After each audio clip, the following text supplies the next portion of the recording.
కొన్ని సిద్ధాంతాలలో కొన్ని పద్ధతులు ఉంటాయి. బలికి సిద్ధపరిచినటువంటి పశువుని ముందు కొన్నాళ్ళు పుష్టిగా మేపుతారు. ఏం చేస్తారు? పుష్టిగా మేపుతారు. అలాగే దానికి ఏ వైకల్యం లేకుండా చూసుకుంటారు, ఏ రోగం లేకుండా చూసుకుంటారు. అలాంటి శ్రేష్టమైన పవిత్రమైన ఒక పశువును, గొర్రెను తీసుకెళ్ళి ఏం చేస్తారు? బలిస్తారు.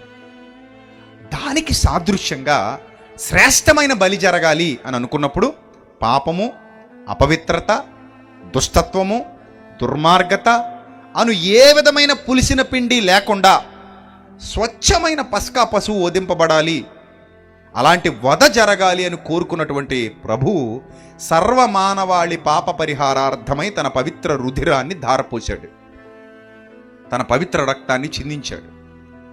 అది లేఖనానుసారంగా జరిగింది. దానికి ముందే ఎన్నో లేఖనాలు వ్రాయబడ్డాయి. ఇలా జరగబోతోంది, ఇలా జరగబోతుంది, ఇలా జరగబోతుందని. ఆయన రావడానికి ముందు కొన్ని వందల సంవత్సరాల ముందు లేఖనాలు వ్రాయబడ్డాయి. వ్రాయబడిన లేఖనాల ప్రకారంగానే యేసుక్రీస్తు ఈ లోకానికి రావడం, ఆయన మరణించడం, సమాధి చేయబడడం, పునరుద్ధానుడు అవ్వడం జరిగింది. ఇప్పుడు ఈ పునరుద్ధానుడవ్వడానికి ముందు ఈ శిలువ ఘట్టం జరుగుతున్నప్పుడు మొట్టమొదట ఆయన ప్రార్థనలో ఉన్నాడు. లూకాసు వార్త 22వ అధ్యాయము 39 నుండి చదువుదాం, అందరు తీయాలి. తర్వాత ఆయన బయలుదేరి తన వాడుక చొప్పున ఒలీవల కొండకు వెళ్ళగా శిష్యులను ఆయన వెంట వెళ్ళిరి. ఆ చోటు చేరి ఆయన వారితో, మీరు శోధనలో ప్రవేశించకుండానట్లు ప్రార్థన చేయండి అని చెప్పాడట. మీరు శోధనలో ప్రవేశించకుండా ప్రొటెక్షన్ ఇచ్చేది ఏంటట? ప్రార్థన. మీరు ప్రార్థన చేస్తూ ఉంటే అదొక ప్రొటెక్టివ్ లేయర్ లాగా మీ చుట్టూతా ఉంటుంది. మీరు శోధనలో ప్రవేశించకుండానట్లు మీరు ప్రార్థన చేయండి అని చెప్పి నెక్స్ట్ వారి యొద్ద నుండి రాతివేత దూరం వెళ్ళంటే ఒక మనిషి రాయి విసిరగలిగినంత దూరం వాళ్ళు నిలబడి ఒక చోట నుంచి రాయి విసిరితే ఆ రాయి ఎంత దూరం అయితే వెళ్ళిపడుతుందో, ఎన్ని మీటర్ల దూరం అయితే వెళ్ళిపడుతుందో, ఒక శక్తివంతుడు నిలబడి రాయి విసిరితే ఎంత దూరం అయితే వెళ్ళిపడుతుందో అంత దూరం వాళ్ళను అక్కడ ఉంచేసి ఆయన వెళ్ళిపోయారు. ఆ ఒలీవల కొండ ప్రాంతంలో వెళ్ళి మోకాళ్ళు ఉన్నారట. ఎప్పుడు జరుగుతుంది ఇదంతా? సిలువ వేయబడటానికి ముందు రాత్రి. అర్థమైందా? సిలువ వేయబడటానికి ముందు రాత్రి జరుగుతోంది. తండ్రి, ఈ గిన్నె నా యొద్ద నుండి తొలగించుటకు నీ చిత్తమైతే తొలగించు, అయినను నా ఇష్టము కాదు నీ చిత్తమే సిద్ధించునుగాక అని ప్రార్థించారు.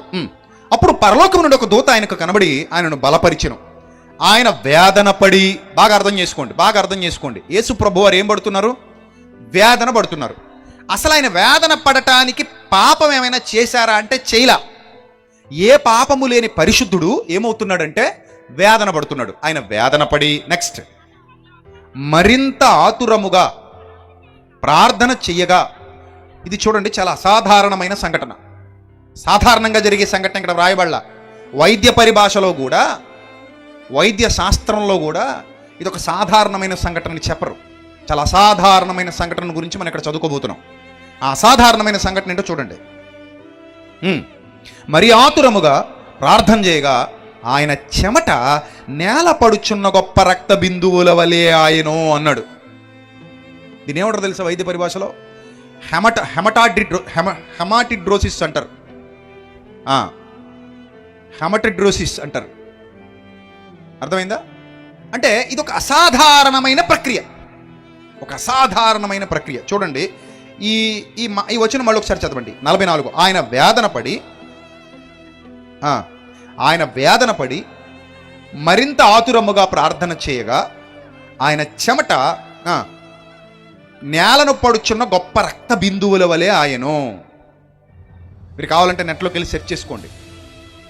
హెమటైడ్రోసిస్ అంటే ఏంటో, అసలు ఏంటి అసాధారణమైన ఈ ప్రక్రియ అంటే చూడండి. యేసుప్రభు వారు, మీరు స్క్రీన్ మీద ఒక ఇమేజ్ చూడొచ్చు. యేసుప్రభు వారు ప్రార్థిస్తూ ఉండగా పైనుంచి చెమట కారినట్టుగా రక్తం కారుతూ ఉంటుంది. కొడితే వచ్చింది కాదు అది. ఎందుకు వస్తాయో తెలుసు? ఇది బాగా ఒత్తిడికి ఒక మనిషి గురైనప్పుడు, అది అసాధారణమైన ఒత్తిడి అయినప్పుడు స్వేద గ్రంథుల క్రింద రక్తనాళాలు ఉంటాయి. ఈ స్వేద గ్రంథుల క్రింద ఉండే రక్తనాళాలు పగిలిపోతాయి. ఎప్పుడైతే ఈ స్వేద గ్రంథుల క్రింద ఉండే రక్తనాళాలు పగిలిపోయాయో ఆ స్వేద గ్రంథులలో నుండి చెమటతో పాటుగా మిక్స్ అయిపోయి రక్తం బయటకు వచ్చేస్తుంది. మీరు బాగా అర్థం చేసుకోవాలి. అంటే బలికి వెళ్ళటానికి ముందు యేసుక్రీస్తు ప్రభువారి శరీరంలో జరుగుతున్నటువంటి ఈ మార్పు, మామూలుగా ఇది మన శరీరంలో జరగాలనుకోండి, విపరీతమైన ఒత్తిడి ఉండాలి, విపరీతమైన స్ట్రెస్ ఉండాలి. ఎడ్రినలిన్, కార్టిసాల్ అనే రసాయనాలు మన శరీరంలో విడుదలయ్యి అవి మన మన మన శరీరాన్ని అసమతుల్యం చేసేసి మన శరీరంలో నుంచి ఆ భయంకరమైన రసాయనాల వల్ల ఈ శ్వేత గ్రంథుల నుండి రక్తం చిమ్మేయాలి బయటికి. అప్పుడప్పుడు చూడండి, కొంతమంది బీపీ ఎక్కువైపోయింది అనుకుంటే ముక్కులోంచి రక్తం వచ్చేస్తుంది. కొంతమంది బాగా ఇక్కడ బీపీ ఎక్కువైపోతే ఎక్కడ వస్తుంది రక్తం? ముక్కులోంచి వస్తుంది, కొంతమంది నోట్లోంచి వస్తుంది. ఇక్కడ శ్వేత గ్రంథుల్లో నుండి వస్తుంది హెమటోహైడ్రోసిస్. అలాంటి ఒక ప్రమాదకరమైన పరిస్థితి, అసాధారణమైన పరిస్థితి. ఈ అసాధారణమైన పరిస్థితి శ్రమకు ప్రారంభం, రక్త ప్రోక్షణకు ప్రారంభం. చూడండి, రక్త ప్రోక్షణకు ప్రారంభం అంటే ఒక సమూహం యొక్క పాపాన్ని భరించడానికి, ఒక వ్యక్తి పాపాన్ని కాదు, ఒక సమూహం యొక్క పాపాన్ని భరించడానికి, ప్రజలందరి పాపాన్ని భరించడానికి గ్రంథంలో ఏం రాయబడిందంటే, లోక పాపమును మోసుకొని పోయే దేవుని గొర్రెపిల్ల అని వ్రాయబడింది క్రీస్తుని గూర్చి. లోక పాపమును మోసుకొని పోయే దేవుని గొర్రెపిల్ల. ఒక సమూహం యొక్క పాపాన్ని భరించడానికి పరలోకం నుండి ఈ లోకానికి వచ్చినటువంటి ప్రభువు చేస్తున్నటువంటి గొప్పదైన బలియాగంలో మొట్టమొదటి శ్రమకు ప్రారంభం, ఆయన రక్త ప్రోక్షణకు మొట్టమొదటి ప్రారంభం ఈ హెమటోహైడ్రోసిస్ అనేటువంటి అసాధారణమైన ప్రక్రియ. మీరు కావాలంటే ఎక్కడైనా చూడండి, 100కి 1,000,000 కూడా ఎక్కడ మనకి ఇది కనబడదు. చాలా రేర్గా, అది కూడా ఇంతలా శరీరంలోని శ్వేత గ్రంథుల నిండా రక్తపు ఛాయలు కనబడేంతటి ఒత్తిడి ఎక్కడ కనబడదు. చూడండి, అందుకంటాడు ప్రపంచ ప్రజల భారము ఆయన మీద మోపబడిను. ఏం మోపబడిందట? మీ పాపములన్నీ ఆయన మీద మోపబడిను. అందుకంటాడు, ప్రయాసపడి భారము మోసుకొనుచున్న సమస్త జనులారా నా ఎద్దుకు రండి, నేను మీకు విశ్రాంతిని అనుగ్రహిస్తాను. అంతటి భారాన్ని, అందుకే లోక పాపమును మోసుకొని పోయే దేవుని గొర్రెపిల్ల. ఇప్పుడు చూడండి, చాలామంది ఒత్తిడి అన్న పదం వాడతారు. ఒత్తిడి అంటే ఏంటది అన్న కంటికి కనబడేదా? కంటికి కనబడేదా? కాదు కదా. ఒత్తిడి అనేది దేనికి సంబంధించింది? హృదయానికి సంబంధించింది. ఏమ రైట్? ఒత్తిడి అనేది దేనికి సంబంధించింది?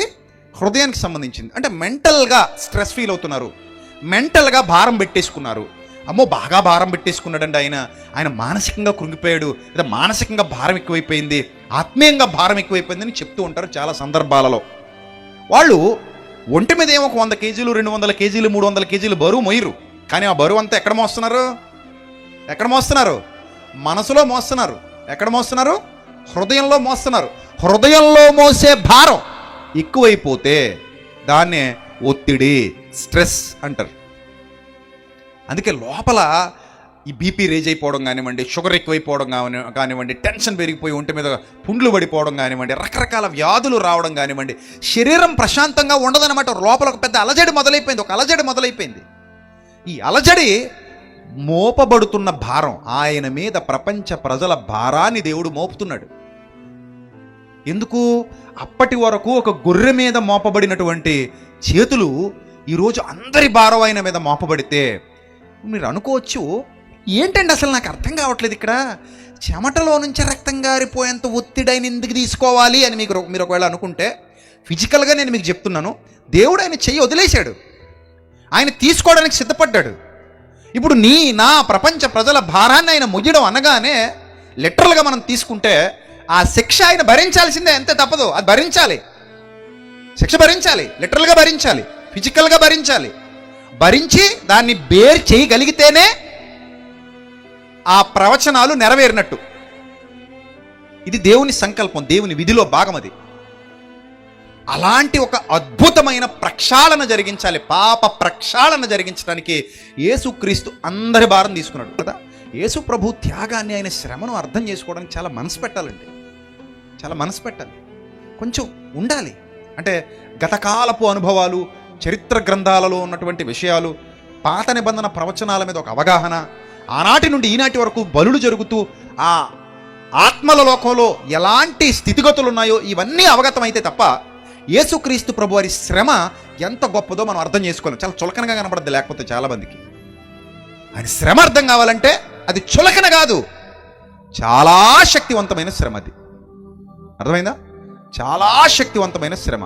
అందుకే ఆయన శరీరంలో నుండి రక్తపు బిందువులు ధారవలే ప్రవహిస్తున్నాయట. ఆయన శరీరంలో నుండి రక్త బిందువులు ఎలా వస్తున్నాయి?